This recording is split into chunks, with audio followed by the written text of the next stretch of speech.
உங்கள் மூளை நீங்கள் நினைப்பதை விட பல மடங்கு சக்தி வாய்ந்தது. ஒரு ரகசியம் சொல்லட்டுமா? நாம் தினமும் என்ன செய்கிறோமோ அது காலப்போக்கில் நம் மூளையின் அமைப்பையே, நமது மூளையின் ஸ்ட்ரக்சரை நிஜமாகவே மாற்றியமைக்கும் திறன் கொண்டது. இதற்கு அறிவியலில் நியூரோ பிளாஸ்டிசிட்டி என்று பெயர். இதை எளிதாக புரிந்து கொள்ள ஒரு உதாரணம் சொல்கிறேன்.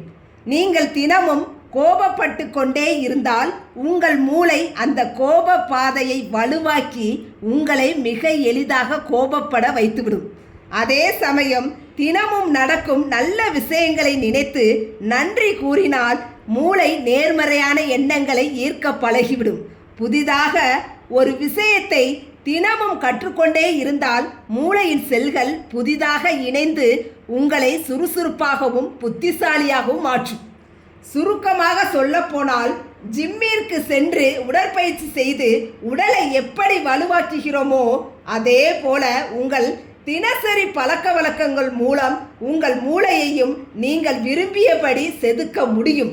உங்கள் மூளையை எப்படி வடிவமைக்க போகிறீர்கள் என்பது உங்கள் கையில் தான் உள்ளது. இன்று முதல் எந்த ஒரு நல்ல பழக்கத்தை தினமும் கடைபிடிக்க போகிறீர்கள்?